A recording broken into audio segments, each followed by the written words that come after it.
जो शिया सुन्नी वाला फसाद एक पाकिस्तान में लगाया हुआ है लोगों ने, और वो बार बार ये कहते हैं जनाब कि ये शिया है और ये सुन्नी है, और ईरान जो है वो एक शिया मुल्क है और सुन्नी मुल्कों के साथ जाना चाहिए। ये लड़ाई हो ही नहीं रही शिया और सुन्नी के अंदर। मुफ्ती तकी उस्मानी साहब जो सुन्नी मकतबा फ़िक्र के लोगों के एक बहुत बड़े आलम दीन है, मुफ्ती हैं, बड़ा नाम है पाकिस्तान में इनका, ये इनका स्टेटमेंट आप कि ये शिया सुन्नी मसला नहीं है, ये मसला अमेरिका और इसराइल का ईरान के ऊपर हमले का है। इस हवाले से मैंने एक सर्वे भी करवाया और वो सर्वे में लोग वोट डाल रहे हैं, बल्कि आप यहाँ पे भी अपनी राय दे सकते हैं। हम वो राय शामिल जरूर करेंगे अपने नेक्स्ट वीलॉग में कि पाकिस्तान को सऊदी अरब के साथ दिफाई मुआहदे के पेश नज़र ईरान के साथ लड़ाई में उतरना चाहिए या नहीं उतरना चाहिए। इसके ऊपर आप अपनी राय दे दें तो चीज़ें बड़ी क्लियर हो जाएंगी। अब नाजरीन, एक रिपोर्ट आई है आलमी सतह पर और ये बड़ी खौफनाक रिपोर्ट है। ये पाकिस्तान को हिला देने वाली रिपोर्ट है और ये तोहफा पाकिस्तान को पाकिस्तान की इंटेलिजेंस एजेंसियों ने और पाकिस्तान की मिलिट्री एस्टेब्लिशमेंट ने दिया है। पाकिस्तान जहां पे दहशतगर्दी लगातार खत्म हो रही थी, पाकिस्तान सयाहों के लिए एक बेहतरीन डेस्टिनेशन बन रहा था। 2021-22 में सयाह जो है वो पाकिस्तान में आ रहे थे, हालात बहुत नॉर्मलाइज हो चुके थे, ड्रोन हमले खत्म हो चुके थे और कबायली इलाकों में बड़ा सुकून था। लेकिन उसके बाद जनरल बाजवा ने, जनरल फैज हमीद ने और जनरल नदीम अंजुम ने शहबाज शरीफ और उनके साथियों के साथ मिलकर दहशतगर्दों को लाकर खैबर पख्तूनख्वा में बसाया और बॉर्डरों से बाकायदा फौज ने दहशतगर्दों को गुजार कर पाकिस्तान में लाकर बसाया। अब दहशतगर्दी बढ़ना शुरू हो गई है। तो ये एक नया डाटा आया मेरे पास, ये मैं आपको दिखाता हूं। ये है जी ग्लोबल टेररिज्म इंडेक्स। ये जो द ग्लोबल टेररिज्म इंडेक्स है ये हर साल जारी किया जाता है और ये इंटरनेशनली जारी होता है। तमाम ममालिक का डाटा इसके अंदर रखा जाता है। 163 ममालिक हैं जो कवर करते हैं दुनिया की लगभग 99% आबादी को, वो उसका सारा डाटा यहाँ पे हमारे पास मौजूद है। Institute of economics and peace, ये जनाब इदारा है जहां से ये रिपोर्ट जारी होती है। अब इस रिपोर्ट में पाकिस्तान दुनिया में दहशतगर्दी से मुतासरा ममालिक की फहरिस्त में पहले नंबर पे आ गया और ये फील्ड मार्शल आसिम मुनीर साहब के दौर में हुआ। फील्ड मार्शल का टाइटल उन्हें मिल गया। एयरफोर्स ने तैयारे गिराए थे, ताहयात इस्तिस्ना भी उन्होंने ले लिया, 5 साल की एक्सटेंशन भी उन्होंने ले ली और पाकिस्तान इस वक्त दहशतगर्दी से मुतासरा ममालिक की फहरिस्त में पहले नंबर पे है।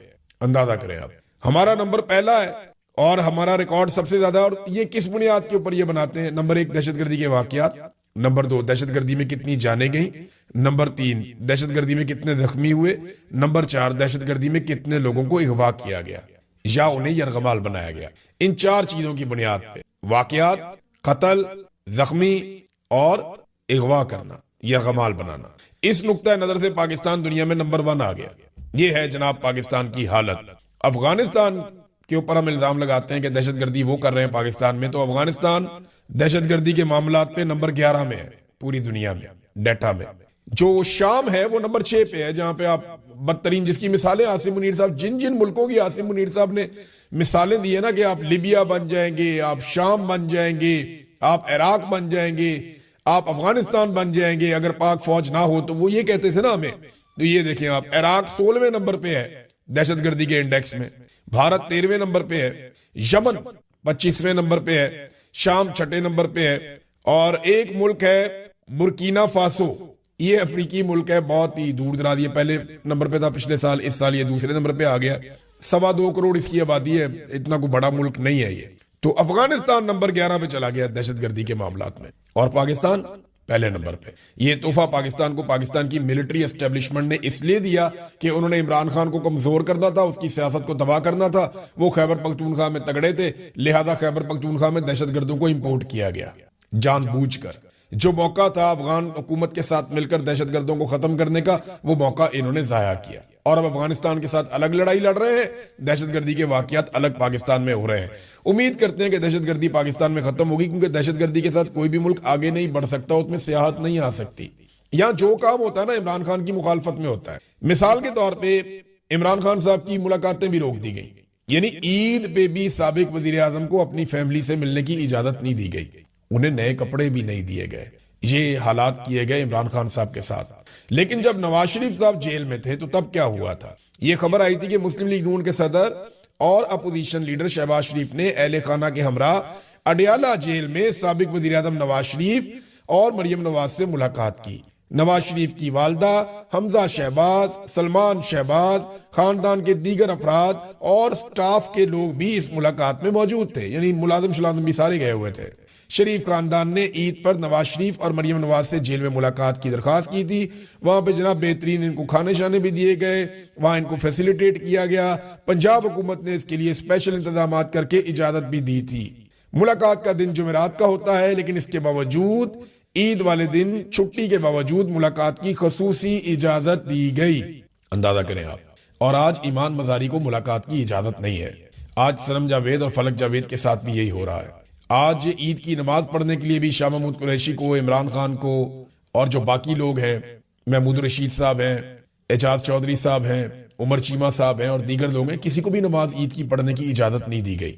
क्यों? क्योंकि इमरान खान साहब की मुखालफत में ये सारा काम किया जा रहा है पाकिस्तान में, और ये मिलिट्री एस्टेब्लिशमेंट कर रही है, कोई और नहीं कर रहा।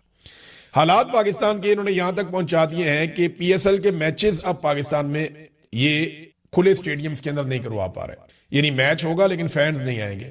बहाने लगाते हैं जनाब हम तो बहरान से बचने के लिए पैसा बचा रहे हैं। लोग अपने टिकट जिन्होंने खरीद लिए हैं वो आके तो वापस आने के लिए भी उन्होंने मोटरसाइकिल पे गाड़ी पे आना है, तो वही उनको आप मैच देखने के लिए आने दें। लेकिन नहीं, रीजन कुछ और है। ये को पैसा वैसा नहीं बचा रहे। पैसा बचाना होता तो आईपीपी के साथ जो घटिया मुआहदे किए हुए हैं वो खत्म कर देते। आईपीपी जो बिजली पैदा करते ही नहीं है, लेकिन इसके बावजूद हम उन्हें बिल देते हैं, क्योंकि नवाज शरीफ साहब ने ऐसे घटिया मुआहदे आईपीपी के साथ कर लिए थे जो कौम के गले की हड्डी बन गए। आईपीपी 1 यूनिट बिजली बनाते हैं और 3 यूनिट बिजली के पैसे लेते हैं। कई आईपीपी ऐसे हैं जो बिजली बनाते ही नहीं है और बिजली के पैसे लेते हैं कौम से। तो अगर पैसा बचाना है तो वहां पे बचाओ ना, बेशर्मी जो वहां पे की हुई है। अब ये कह रहे हैं जनाब कौम को हम स्टेडियम में नहीं आने देंगे। वजह मैं आपको बताता हूं। पाकिस्तान में दहशतगर्दी के शदीद खौफनाक खदशात हैं और ये पाकिस्तान की एस्टेब्लिशमेंट का दिया हुआ तोहफा है, नाकामी है पाकिस्तान की। ये वजीर दाखिला जो पाकिस्तान का है वो पाकिस्तान में अपनी नाकामी को कह रहे जी क्योंकि हालात बचाने के लिए तो हम अब क्रिकेट के मैदान में फैंस को नहीं आने देंगे। मामला यह है कि ये इंतहाई गैर मकबूल हो चुके हैं। इन्हें खतरा है कि क्रिकेट के मैदान में लोग ईरान के हक में बात करेंगे, क्रिकेट के मैदान में लोग इमरान खान के हक में बात करेंगे, वो पहले भी होती रहती है।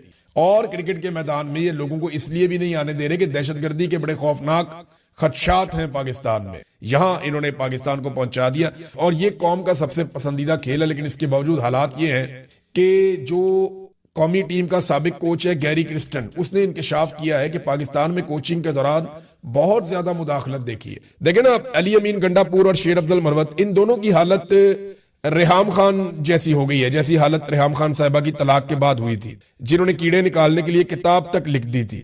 लेकिन देखें ना, बाद में तो पछतावा ही होता है। अगर रेहाम खान साहिबा इमरान खान साहब की अहलिया होती है और वो तलाक ना होती, जिसकी वजह से रेहाम खान साहिबा के अंदर इतनी नफरत पैदा हुई कि इमरान खान ने उन्हें छोड़ दिया कि उन्होंने बाद में किताब ही लिख दी, तो वो खातून अव्वल भी बन सकती थी। अब यही चीज शेर अफजल मरवत और अली अमीन गंडापुर के लिए भी है कि अगर इमरान खान साहब ने उनको हटा दिया तो वो तलाक याफ्ता रेहाम खान बनने की बजाय वो बेहतर परफॉर्म कर सकते थे और वो कुछ ऐसी कोशिश कर सकते थे जिससे हालात बेहतर हो। लेकिन इन्होंने नफरत फैलाई और लगातार नफरत फैलाते चले जा रहे हैं, फैलाते चले जा रहे हैं। दूसरी जानिब पाकिस्तान की हुकूमत के हालात ये है नादरीन के पाकिस्तान में लगातार गुर्बत बढ़ती चली जा रही है। इसका एक और डाटा है मेरे पास। वो डाटा ये बताता है कि सबसे ज्यादा गुर्बत जो पाकिस्तान में बढ़ी है वो पंजाब के अंदर बढ़ी है, यानी 39% के साथ पंजाब गुर्बत में सबसे आगे निकल गया है। ये इजाफा हुआ है गुर्बत के अंदर, सबसे ज्यादा इजाफा पंजाब में हुआ है, जबकि सिंध दूसरे नंबर पे है और उसके बाद बाकी सूबे आते हैं। देखिए, ये तैमूर सलीम झगड़ा साहब जो है ये भी इकोनॉमिस्ट हैं, पाकिस्तान तहरीक इंसाफ से इनका ताल्लुक है। इन्होंने एक डाटा दिया और डाटा देखें, ये तो हकायक की बुनियाद के ऊपर है ना। हुकूमत ने जो एक मेयार रखा हुआ है ना गरीब आदमी का, एक गुर्बत की लकीर होती है कि इससे नीचे जो जाएगा वो गुर्बत की लकीर से नीचे चला जाएगा, वो रोटी के लिए भी तरसेगा, और उस लकीर से ऊपर जो आएगा वो गुर्बत की लकीर से नीचे नहीं है। तो गुर्बत की एक लकीर खींची जाती है बैनुल अक़वामी सतह पे। जो एक मेयार है गुर्बत की लकीर का वो $4 रोजाना है, यानी जो शख्स $4 रोजाना कमाता है उसे गुर्बत की लकीर से नीचे तस्लीम नहीं किया जाता। 5, 6, 7, $8 अगर आप कमाते हैं, हालांकि यहाँ पे तो यूके के अंदर अगर आप काम करते हैं तो 1 घंटे की इनकम आपकी $13, $14 इतनी इनकम है 1 घंटे की, और अमेरिका भी ऐसे ही है कि डॉलर्स के अंदर पैसे मिलते हैं फी घंटे काम करने के। लेकिन फिर वहां पे ऐसे गरीब नहीं हो सकते ना लोग। अब ये गुर्बत की लकीर से नीचे वो लोग हैं, आलमी सतह का जो म्यार है, जो $4 रोजाना से कम कमाते हैं, जबकि पाकिस्तान ने जो रखा हुआ है वो $1 रखा हुआ है। लेकिन हमने तो अपना म्यार ही दुनिया से तब्दील किया हुआ है ना। जो आलमी म्यार है वो $4 का है, पाकिस्तान ने $1 का रखा हुआ, और ये $1 के मुताबिक पाकिस्तानी गवर्नमेंट अदादोशुमार जारी करती है। और अगर आप आलमी मेयार के मुताबिक देखें तो पाकिस्तान का हर दूसरा शख्स गुर्बत की लकीर से नीचे जिंदगी गुजार रहा है, क्योंकि पाकिस्तान में ज्यादातर लोग ऐसे हैं जो रोजाना $4 नहीं कमा पाते। ये हालात हैं नाजरीन पाकिस्तान के, और जो उन्होंने किए। और इतनी गुर्बत वाले सूबे के अंदर जहां सबसे ज्यादा गुर्बत बढ़ी है, उन्हें जहाज चाहिए इंजॉय करने के लिए, अय्याशी करने के लिए। और अब ढिठाई के साथ कह रहे हैं जनाब हमने ले लिया तो क्या हुआ। वो अज़मा बुखारी वो स्टेटमेंट देने के बाद ऐसी गायब हुई है, वो झूठ पे झूठ, झूठ पे झूठ। ये इंफॉर्मेशन मिनिस्टर है या डिस इंफॉर्मेशन मिनिस्टर है? इन्होंने इतने झूठ बोले हैं कि पीका का कानून इनके ऊपर लगता ही नहीं है। कोई कानून पीका का इन पे नहीं लगता। वो दोनों बहनों को उठा के सनम जावेद को, फलक जावेद को अंदर डाल दिया। वो इनसे ज्यादा काबिल भी हैं, और उनके ऊपर कोई ऐसा केस बनता भी नहीं है, लेकिन उनके ऊपर केस डाल दिया। और खुद ये झूठ बोलती हैं, इनके ऊपर केस ही नहीं डलता। अब जनाब ये रमजान के अंदर जो अफ्तारियां आम लोग भी कर रहे थे ना, वहां जाके भी ये अपनी फोटो चिपका के आ जाते हैं कि जनाब ये अफ्तारी जो है ना, ये सैलाब में इन्होंने किया था। जो भी शख्स मदद करने जाता था उसके कैंप के ऊपर जाके मरियम नवाज के फोटो चिपका देते थे कि ये मरियम नवाज ने किया। अब जो भी शख्स अफ्तारी करवाता है उसके ऊपर जाके मरियम नवाज का फोटो चिपका देते हैं। कुछ जगह पे जहां सरकार अफ्तारी करवा रही है, वहां पे 2 पकौड़े, 1 सेब, 1 केला और 2 खजूरें रख के उस प्लेट के ऊपर, पकौड़ों के ऊपर मरियम नवाज का फोटो लगा दिया। यानी पकौड़ों के ऊपर मरियम नवाज का फोटो का कागज रख दिया। वो इतनी पर्ची है उसके ऊपर मरियम नवाज का फोटो। यार रोजादार है, खुदा का नाम लो यार, वो नई शक्ल देखना चाहते। क्या जरूरी है कि रोजादार जब बेचारा भूखा आएगा अफ्तारी करने के लिए तो उसे मोहतरमा की शक्ल दिखाई जाएगी? ये तो गैर जरूरी काम है। अब उसको टिकटॉक का शौक ही ना हो रोजादार को, तो आप उसको क्यों दिखा रहे हैं ऐसी शक्लें? ये बड़ा नामुनासिब है। रोजादार के साथ ज्यादती है कि उसकी प्लेट के अंदर खातून की शक्ल रख दी जाती है, जो बहुत ही नामुनासिब है, बहुत ही घटिया हरकत है। लेकिन ये इनकी प्रायोरिटीज हैं। और हालात लॉ एंड ऑर्डर के ये है कि पाकिस्तान के अंदर इंसानी हकूक के मामलात के ऊपर तहकीक करने के लिए एक PhD स्कॉलर आता है कनाडा से, हमजा खान। ये शख्स पाकिस्तान में आता है, कैनेडियन नेशनल है, हमजा खान इसका नाम है। ये PhD कर रहा है कनाडा की एक बड़ी यूनिवर्सिटी से, और ये अपना थीसिस लिख रहा है इंसानी हकूक के मामलात में। अब ये शख्स जब पाकिस्तान आता है तो इसको अगवा कर लिया जाता है। मेरे ख्याल में इसका थीसिस सबसे बेहतर थीसिस होगा, क्योंकि इंसानी हकूक की पामालियों के मामलात के ऊपर ये काम कर रहा था, तो इसके अपने इंसानी हकूक पामाल हो गए। अब ये प्रैक्टिकली बता सकता है कि जबरी तौर पे गुमशुदगी क्या होती है। अब ये प्रैक्टिकली बता सकता है कि जब आपको अगवा कर लिया जाता है तो फिर आपके साथ क्या होता है। अल्लाह करे ये आदमी कनाडा पहुंच जाए और अपना थीसिस लिखे। लेकिन जब ये बाहर आएगा तो इसका स्टेटमेंट हो सकता है कि ये उस तरह ना दे पाए। लेकिन इस वक्त पाकिस्तान की एजेंसियों पे बहुत दबाव है। इन्होंने बंदा तो उठा लिया, लेकिन बाद में पता चला कि बहुत रोला पड़ गया है। ये सिर्फ कनाडा जाके अपने थीसिस में अपनी रुदाद लिख देना तो इसका थीसिस मुकम्मल हो जाएगा और टॉप क्लास का थीसिस बनेगा। यानी पाकिस्तान में एक बंदा पता करने आता है या इंसानी हकूक के हालात क्या है, उस बंदे को अगवा कर दिया जाता है, और अब वो बंदा जनाब जाके बताएगा कि इंसानी हकूक के हालात क्या है। ये तो बिल्कुल ऐसे ही है कि अक़वाम मुत्तहिदा का एक बंदा आ जाए या यूरोपीय यूनियन का एक वफद आ जाए और वो कहीं हमने देखना पाकिस्तान में इंसानी हकूक, और उन्हीं के इंसानी हकूक मुअत्तल कर दिया जाए, फेंटी भी लगा दी जाए, अगवा भी कर दिया जाए, तो वो जाके क्या रिपोर्ट देंगे। तो यही इस नौजवान के साथ हुआ।